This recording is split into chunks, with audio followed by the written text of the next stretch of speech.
Welcome back to today's lesson. Remember last week we introduced Blossoms of Savannah by looking at the cover page and at the same time looking at a synopsis or a glimpse into what the novel is all about. So today we want to do an episodic analysis and try to see how best we can do an episodic analysis.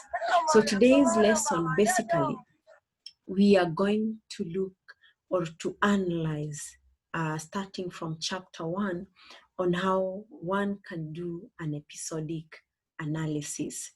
So in doing it, the first things we'll ask ourselves,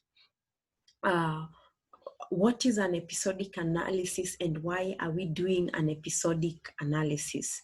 And then in answering that, we'll try to see how then can we do an episodic analysis. So keep that in mind, because in our lesson, we'll be interacting with the how and the why of a episodic analysis, and it's really going to help us in the analysis. So we'll look at the episodic analysis of the text, Blossoms of Savannah, and then go ahead and try out how we can do this. So first of all, why episodic analysis?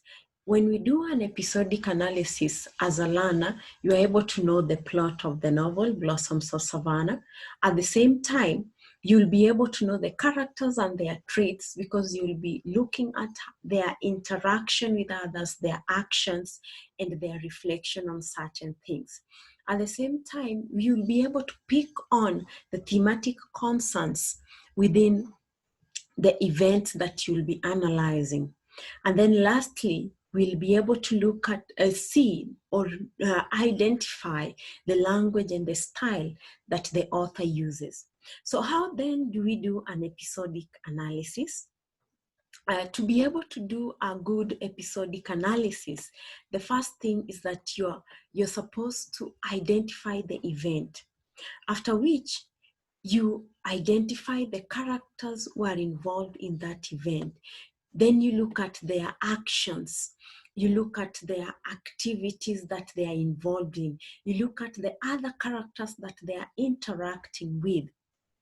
Then you look at their reaction. What is their reaction towards these activities? And what is your reaction as a reader of these activities that are taking place? Then, of course, you look at the outcome of these activities or these events. And these outcomes, it's where we are going to get the moral lesson, the theme or the message that the author is trying to pass across. So let us try out with chapter 1 and see how then we can engage in an episodic analysis.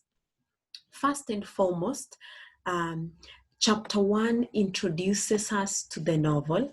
And so you'll realize that the author takes his time to give us so much in chapter 1 of this text or this novel. So the first episode, we are looking at their moving home or introduction of Kaelo through the eyes of Taio, who is the daughter.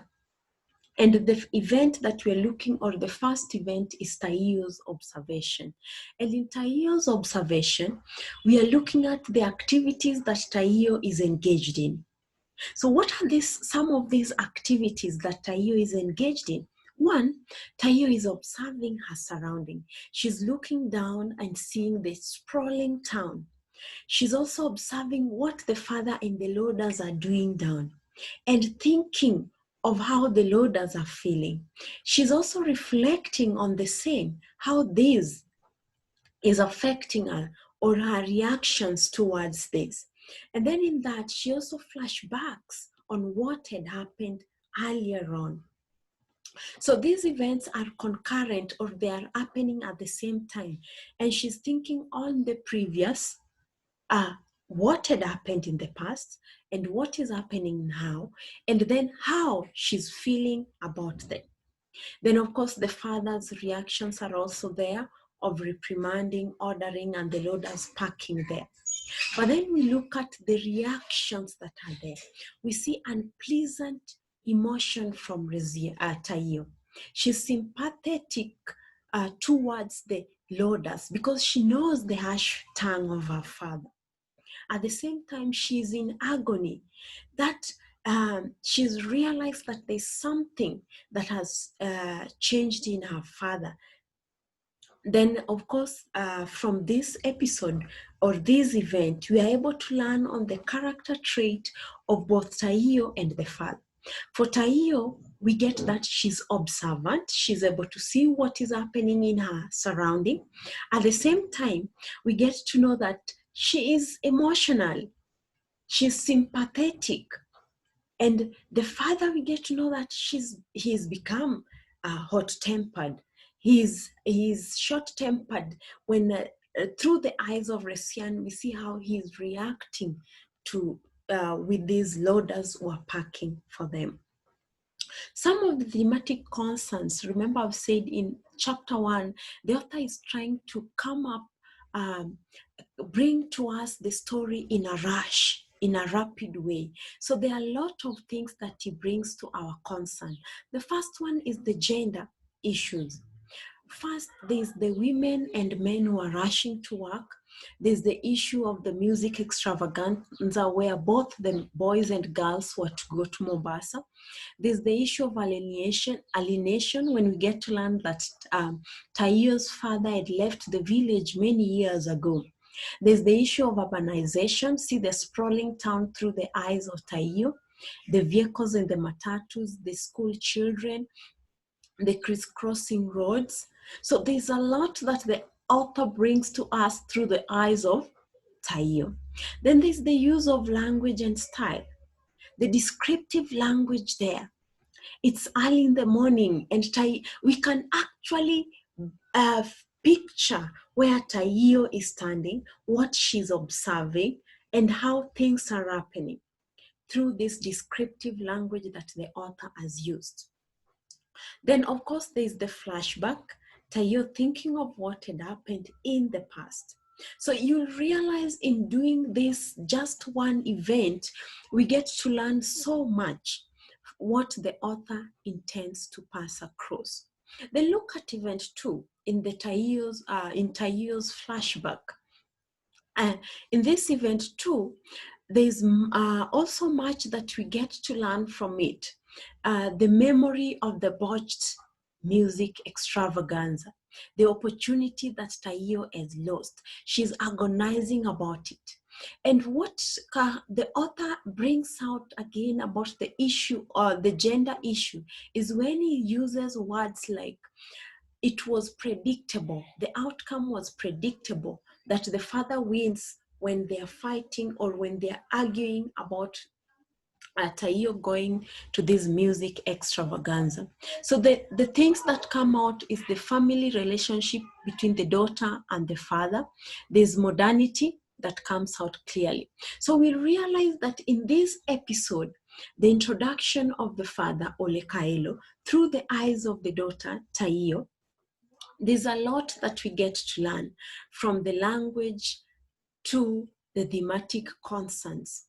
So, in general, an episodic analysis will help you through as you read your Blossoms of Savannah.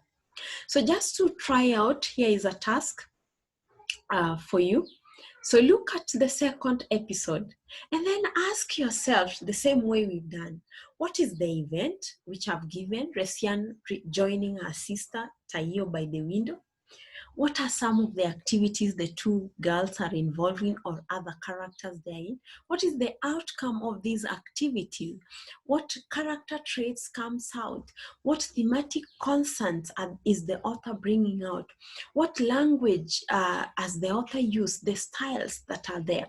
So then you'll realize that when you look at this will really be of helpful when we do an episodic analysis.